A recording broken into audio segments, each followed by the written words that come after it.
Rubber balloons. I hope you guys like my, well, the joke, not my joke. Oh, rubber balloons. Please. Oh, I can't turn because of my. I can't turn because of my.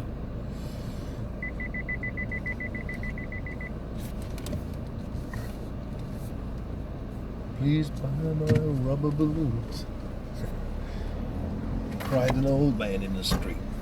I think you guys must have heard that joke. I don't know if I've uploaded it or I will upload it soon. No, I think I'll upload it before this. Yeah, so today's video is about being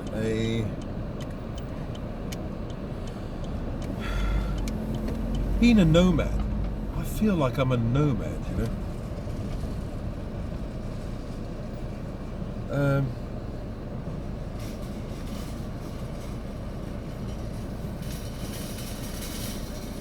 Hurry up!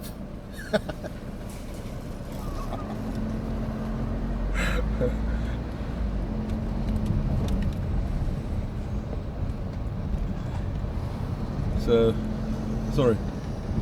Saying hurry up to that kid. He turned around pissed off, then he laughed because he knew who it was, because I often speak to him, cashier. He's a young guy, maybe about 20. Nice kid. Yeah, so I feel like a nomad. I don't have my own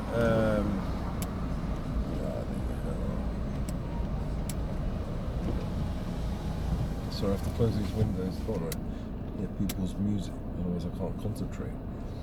Yeah, so I feel like a nomad, you know? Like, I don't have a place of my own, because this, you know, the sale of the house is dragging for it's been dragging on for so long, and still we haven't sold the house. So I haven't been able to free up funds for my health, to get some help. And on a fundamental level, I don't have a room. That's what I'm trying to say. So I go and see my friend, this lady friend, not lady friend, but a friend who's a lady, and I sleep in her bed.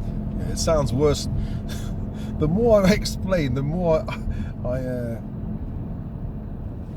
explain myself, the more a hole I dig for myself. Let me explain. I sleep in her bed. She gives up her bed for me because I've got a problem with my neck, and I can put pillows on that, you know, in a wedge, so I can sleep on an incline. Oh, sorry, I sleep on an incline because I've got acid reflux. She allows me to sleep in her bedroom, and she sleeps downstairs and on the sofa.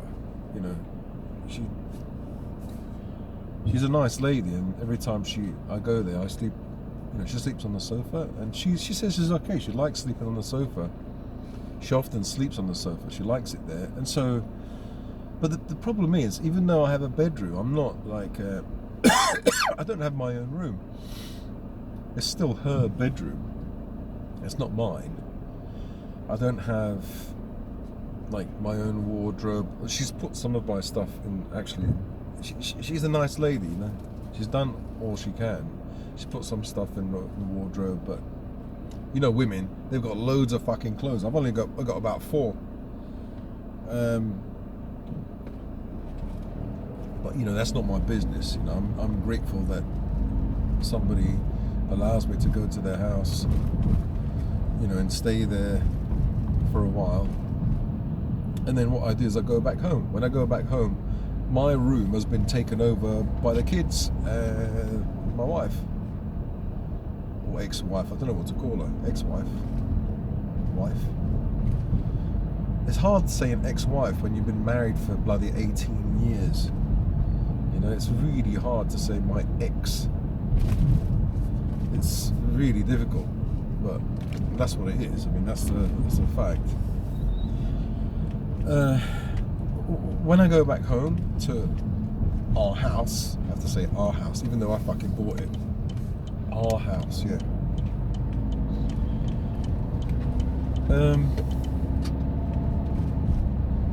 Soon not to be my house, but when I go back, like I go away for about 2 or 3 weeks. When I go back, my room, somebody slept in my room because it's one of the big rooms of the house, and you know, my wardrobe has been taken over, so I don't feel it's my room.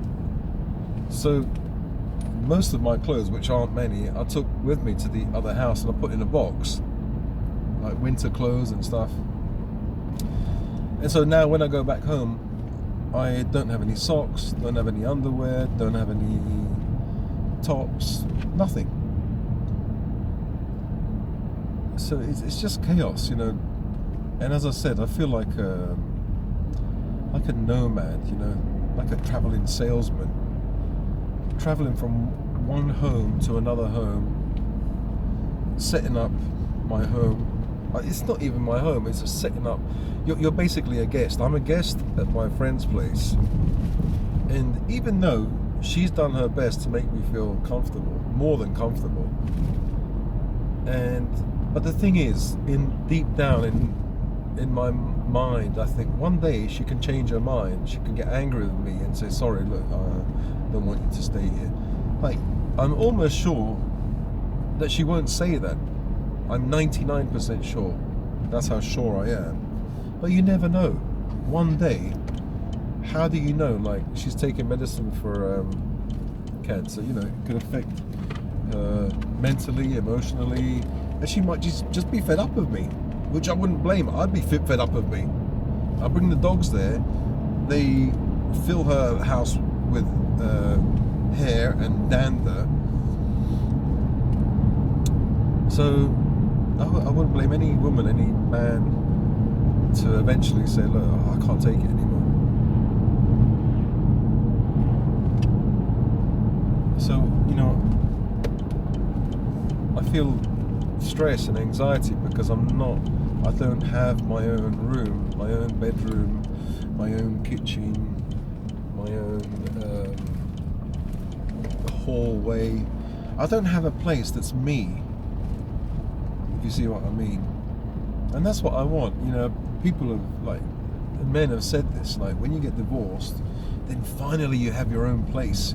You don't have to have these silly pictures on the wall that you don't bloody like. You can put it the way that you want. You can have a picture of a sexy woman on the wall if you want. Whereas when you live with a wife, you can't do anything like that.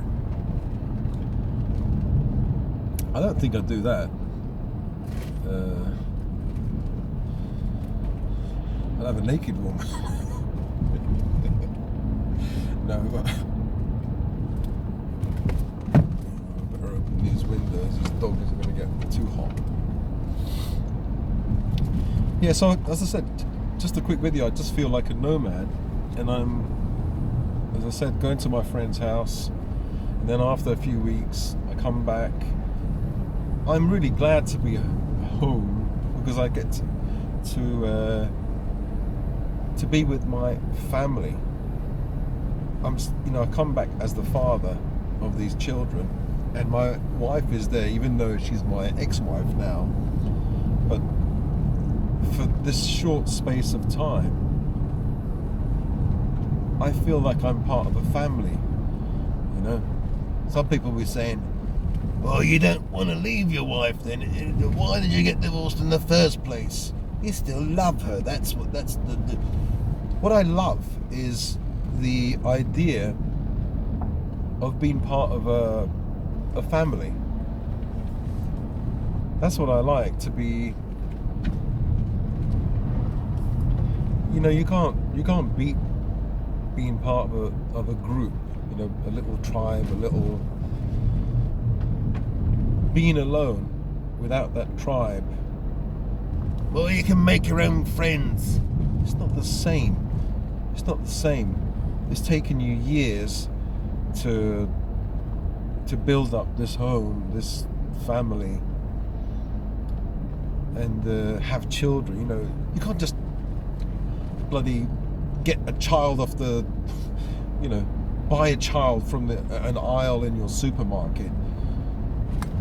It's a human being, and you have to develop that human being. First, you have to be with someone that you love and you trust and you want to be with for the rest of your life.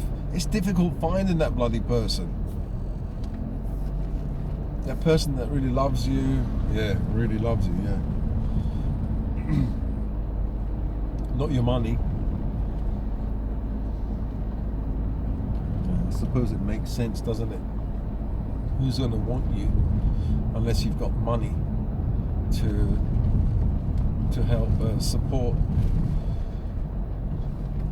future offspring? The deadbeat dad, yeah, that's right. Can't be a deadbeat dad, no. But it's true. It makes sense. That makes total sense. So you can only be a father if you have something to give.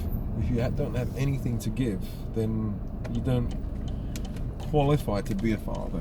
That's the way, unfortunately, it is. That's nature.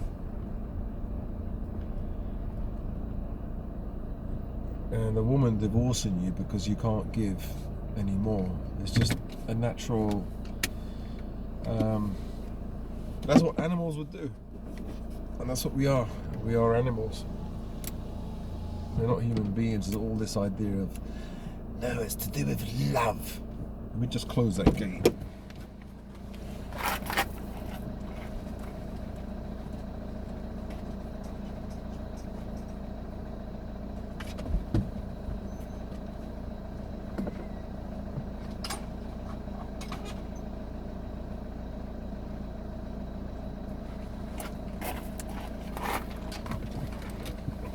Oh, you're still here? What do you want, Betty? I can't let you out because the chickens are out. And she's smelling the chicken there. That's the food for tomorrow. I might as well take this off when I'm at home. So many quince here, quince trees. I'm going to make some quince jam. Yeah, so just a quick video about me feeling like I am like a nomad. And I've been like this for ages. Was it 6 months? More than 6 months. What am I talking about? 6 months, 8 months. Now the house is going to auction, so hopefully it can be sold. You know, people are going to haggle for the price. We're going to end up saying no, and then wanting to sell it for the full price. For me, I don't care. Full price, auction, as long as the process, you know, it's horrible not being able to have any money, not being able to like have your own money. Like, thank God this lady, you know, she helps me with money sometimes, but I can't ask her for money. I already bloody owe her about 8 grand, 7 grand or 8 grand. And asking my wife, it's just like being a child again, asking my mummy for mummy or daddy for mummy, daddy, can you give me some money please, some pocket money, so I can go and do some, you know. But the thing is, I've got responsibility. I've got these dogs to look after, and like when my money runs out and they have no food, I've got no food, I have to ask my wife, can you please give me some money, so she gives me 100 quid, 200 quid, and so I've got enough money for the next 2 weeks or whatever. The reason why I don't have any money, I don't get any benefit or anything, is because I've got ADHD. I miss the appointments, the what's it called, credit, family credit or universal credit. My universal credit ended because of divorce, and so I have to do my own universal credit or benefit. And because I thought, oh, the sale of the house is going to go through quickly, it's taken so long, and I feel like, I don't know, worse than someone on benefits. But of course I'm not that bad because I've got a car,